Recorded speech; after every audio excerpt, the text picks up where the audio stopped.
तो मेरे पीछे स्क्रीन पर आप लोग देख पा रहे हैं कि 4 संतान पैदा करें 1 लाख का इनाम पाए। लो कर लो बात, 4 संतान में 1 लाख रुपए आपको मिलेगा, मतलब कि एक संतान पर 25,000 रुपए।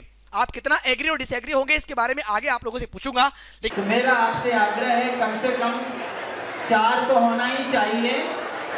अगर 4 बच्चे हो गए, जिनके 4 बच्चे होंगे सनाट्य समाज में, तो उनको 1 लाख का इनाम परशुराम कल्याण बोर्ड देगा।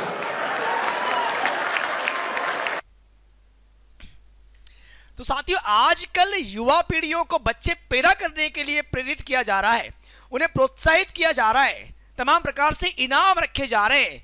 ऐसी राशि, ऐसी आकर्षक राशि उनके सामने ऐसे इनाम के रूप में रखी जा रही है कि वो युवा उस राशि से आकर्षित होकर के बच्चा पैदा करें।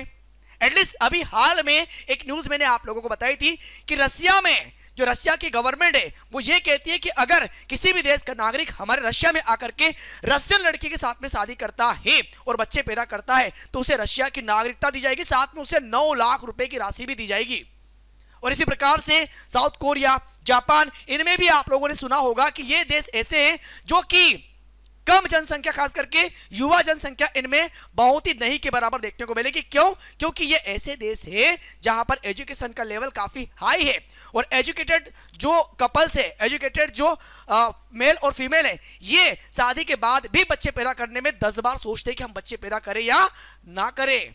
हम कैसे इतनी बड़ी जिम्मेदारी उठा सकते हैं? भाई हमारी लाइफ का क्या होगा? जिस प्रकार से हम खुले होकर एंजॉय लाइफ को कर रहे हैं, जिम्मेदारियों में बंध जाएंगे? नहीं, हम बच्चे पैदा नहीं कर सकते। ऐसा साउथ कोरिया, जापान में हो रहा है। आप आने वाले लगभग ऐसा भी जो एनालिसिस हमारे सामने आया है तो उसमें ये चीजें भी क्लियर हुई है कि साउथ कोरिया और जापान अगर इसी प्रकार से चलता रहा तो आने वाले लगभग 50 साल में ये जनसंख्या के कारण ही समाप्त हो जाएंगे, क्योंकि बूढ़े ही बूढ़े आपको वहां पर नजर आएंगे। ठीक है, अब बात हमारे देश में आती है तो हमारा देश तो भाई साहब विश्व में सबसे ज्यादा जनसंख्या वाला देश है। 144 करोड़ आबादी के साथ में इंडिया विश्व में नंबर 1 पर बना हुआ है और चाइना सेकंड प्लेस पर है। ये बात भी हम लोग जानते हैं। हमारे देश में ऐसी नीतियां चल रही है कि अगर आपने 2 बच्चे से ज्यादा बच्चे पैदा किए तो आपको किसी भी प्रकार की जो सरकार की योजनाएं होती है उन योजनाओं में लाभान्वित या उन योजनाओं का लाभ नहीं मिलेगा। लेकिन फिर भी हमारे देश में कई ऐसे वर्ग देखने को मिलेंगे जो कि माइनॉरिटी के अंतर्गत आते हैं, समझ रहे हो, यानी कि जिनकी आबादी हमारे इंडिया में कम है। तो ऐसी स्थिति में उनका यह मानना है कि क्यों ना हम भी बच्चे बढ़ाएं, हम भी बच्चा पैदा करें। बच्चे पैदा करेंगे, हमारी आबादी बढ़ेगी, तो आने वाले समय में हम सरकार से मांग कर सकते हैं कि भाई हमारी आबादी इतनी है तो हमारे लिए भी कुछ ना कुछ रिजर्वेशन किया जाए। ये बातें निकल के आती है। तो इसी बीच में आज आप लोगों के सामने हमारे देश में एक ब्राह्मण वर्ग और उस ब्राह्मण वर्ग में एक नेता किस पार्टी से, इनके बारे में भी आपको बताऊंगा। और इन्होंने अभी हाल ही में स्पीच दी कि ब्राह्मण युवा या ब्राह्मण कपल अगर 4 बच्चे पैदा करते हैं तो उन्हें 1 लाख रुपए की राशि दी जाएगी। और कैसे दी जाएगी वो भी आप लोगों को बताना चाहूंगा। तो मेरे पीछे स्क्रीन पर आप लोग देख पा रहे हैं कि 4 संतान पैदा करें 1 लाख का इनाम पाए। लो कर लो बात, 4 संतान में 1 लाख रुपए आपको मिलेगा, मतलब कि एक संतान पर 25,000 रुपए। आप कितना एग्री और डिसएग्री होंगे इसके बारे में आगे आप लोगों से पूछूंगा। लेकिन फिलहाल अगर आप देखोगे ना तो यहां पर पंडित विष्णु राजौरिया करके आपको देखने को मिलेंगे।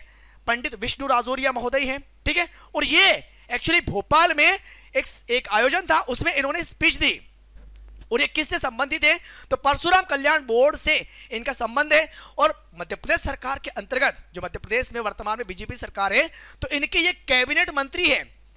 इनके ये कैबिनेट मंत्री, इन्होंने भोपाल में स्पीच दी कि अगर ब्राह्मण जोड़ी, जो युवा जोड़ी होगी, ब्राह्मण युवा जोड़ी शादी के बाद में अगर 4 बच्चे पैदा करते हैं तो उन्हें 1 लाख रुपए की राशि दी जाएगी। और इन्होंने ये भी कहा कि मैं इस पद पर रहूं या ना रहूं, लेकिन ये राशि इन्हें इसी प्रकार से दी जाएगी। यानी कि 4 बच्चे पैदा करो 1 लाख रुपए की राशि मिलेगी, इनका ये स्टेटमेंट है। जहां पर एक और सरकार ये इस प्रकार के नियम लगा रही है कि किस प्रकार से जनसंख्या पर नियंत्रण लाया जाए, और यहां पर ये 4 बच्चे पैदा करने की बात कर रहे हैं। अब इस प्रकार के स्टेटमेंट से आप कितना एग्री हैं और कितना डिसएग्री है, अपनी जो एक्चुअल राय है, अपनी जो एक्चुअल सोच है, वो कमेंट सेक्शन में देने का प्रयास जरूर करिएगा। जो भी आपकी सोच है यहाँ पर, ठीक है। और इसी प्रकार के नॉलेजेबल वीडियो को देखने के लिए दीप्ति सिंह एकेडमी को सब्सक्राइब करना मत भूलना। तो आगे हम लोग मिलेंगे एक नई जानकारी के साथ में। सो अभी के लिए बहुत बहुत धन्यवाद। Thank you. जय हिंद, जय भारत। बाकी तो जो बुजुर्ग हो गए उनसे तो अब कोई उम्मीद बची नहीं। जो युवा हैं, एक बार ध्यान से कान खोलकर सुन लें कि भैया आने वाली पीढ़ी की रक्षा आप ही के हाथों में है। जो युवा अच्छी पद प्रतिष्ठा प्राप्त कर लेते हैं और एक बच्चा करके बस विराम लगा देते हैं, ये बड़ा ही बहुत ही गड़बड़ चल रहा है मामला। तो मेरा आपसे आग्रह है, कम से कम 4 तो होना ही चाहिए। अगर 4 बच्चे हो गए, जिनके 4 बच्चे होंगे सराठी समाज में, तो उनको 1 लाख का इनाम परशुराम कल्याण बोर्ड देगा।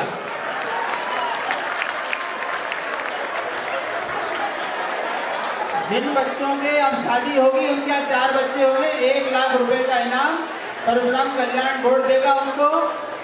चाहे मैं परशुराम कल्याण बोर्ड का अध्यक्ष रहूं या ना रहूं, कोई भी रहेगा, उसकी ओर से दिया जाएगा।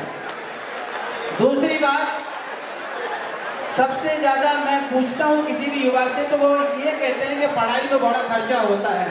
अरे ठीक है भैया, पढ़ाई में खर्चा होगा, कम होगा, ज्यादा होगा, थोड़ा कम में गुजारा कर लेंगे, लेकिन बच्चे पैदा करने में पीछे नहीं रहना है, नहीं तो विदर्भी लोग इस देश पर कब्जा कर लेंगे। और ब्राह्मणों की तो संख्या बहुत ही अल्प होती जा रही है।